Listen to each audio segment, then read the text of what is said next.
Hey guys, what's going on? I know this review is up a little bit late, but better late than never, right? So let's get right into it. The Hunger Games franchise is finally coming to a close after splitting the final book in 2 parts. Why? Because money. Mockingjay Part II. So I'm a huge fan of the Hunger Games franchise. I even read all the books before seeing each movie. So I read Hunger Games, then watched the movie, then I read Catching Fire, then watched the movie. And same goes for Mockingjay. So I read Mockingjay twice in preparation for this movie. And Mockingjay Part II picks up right where the first one left off, as Katniss is trying to bring together all the districts so she can assassinate President Snow and bring an end to this evil empire. And when we all saw Part 1, which was a really slow-paced movie, which I like personally, we assumed Part 2 would be really action-heavy.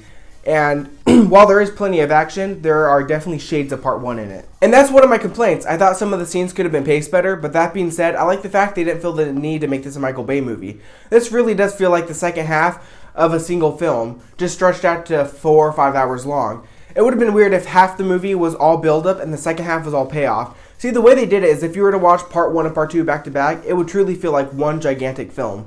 You have some build-up, then you have some action, then you have some more build-up, then you have the twist, and then you have some more build-up, then you have some action, and then you have some even more build-up, and then you have the climax.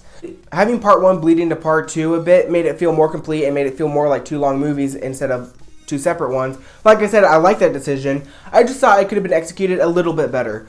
But when there's action, especially the sewer fight scene with the mutts. All that was really well done. As for the acting, everyone was top-notch. Jennifer Lawrence was awesome as always. She has done something truly special with the character of Katniss Everdeen. Many years from now, I think people will be looking at Katniss as a classic film character such as even Indiana Jones. But no surprise she was good. We've come to expect greatness from her. But Josh Hutcherson really surprised me with his acting skills. I mean, I've always liked Peeta, he's always been good, but he truly upped his game this time around. And I've always thought Liam Hemsworth was kind of one note, kind of vanilla, not much to him, but even he had some great scenes. One in particular was with Peeta. You'll know when you see it.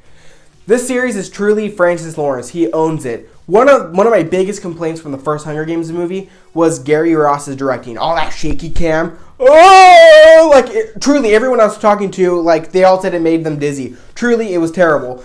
But he came in, he stepped up, the whole movie just increased in quality, and it was so much better, and he went out with a bang. I absolutely loved the movies, and I liked how the characters wrapped up. A couple of them could have been better, but, it was like that in the book. So I'm going to give Hunger Games Mockingjay Part 2 a 7.5 out of 10. Now, I originally was planning on reviewing all the Hunger Games movies before the release of Mockingjay Part 2, similar to like I'm doing with Star Wars. But with my Star Wars reviews and the newer movies, I just didn't have time. But I will do that eventually, so be sure to subscribe to get all my latest reviews. Make sure to like this video, and let me know, what did you think of Mockingjay Part 2? Let me know your thoughts in the comment section below. As always, I'll see you next time. Thanks for watching.